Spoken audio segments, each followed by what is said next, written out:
आमच्या भारतीय अशा असंख्य क्रांतिकारकांच्या देशभक्तांच्या प्रती कृतज्ञ असतात हे आपलं आद्य कर्तव्य आहे। बोला भारत माता की जय, भारत माता की जय, वंदे मातरम, वंदे मातरम, वंदे मातरम, वंदे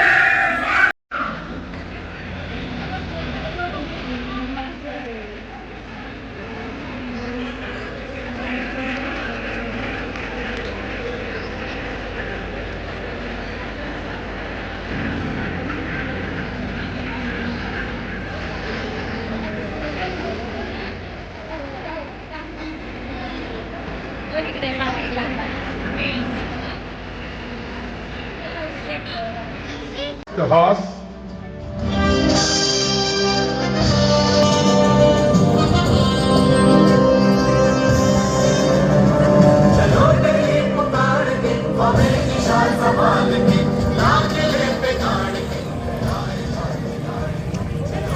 मी एक सामान्य माणूस.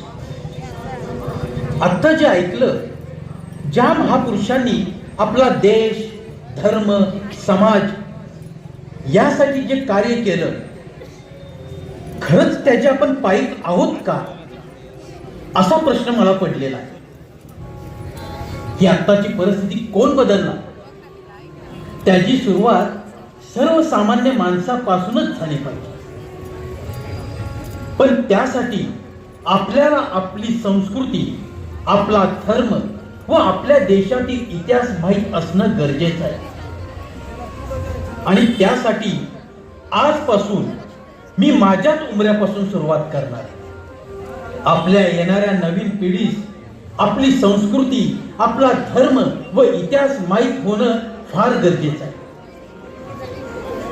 त्याची सुरुवात आपण आपल्या घरापासून व आपल्या समाजापासूनच केली पाहिजे.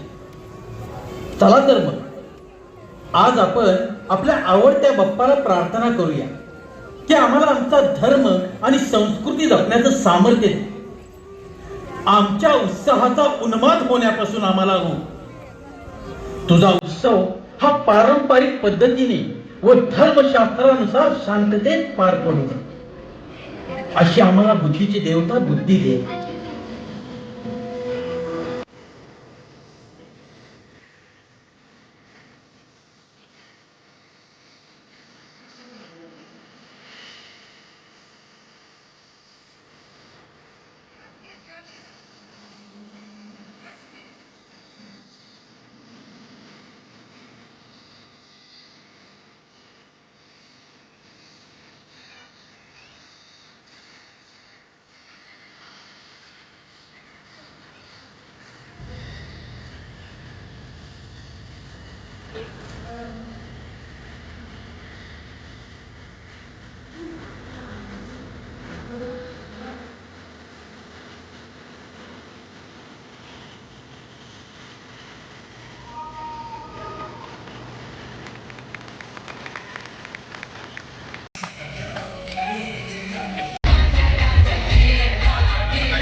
आपल्या कुलदैवतेचा ना भूतो न भविष्यती असा शाही विवाह सोहळा पाहून धन्य झालेला भाविक आणि भक्त आपल्या कुलदैवतेचा आशीर्वाद घेऊन सुख, शांती, समाधान, आरोग्य, इच्छित मनोकामना पूर्ण होण्याचं साकडं घालून नतमस्तक होतात आणि भक्तिभावानं लीन होतात ते खंडोबाच्या महाआरतीतच.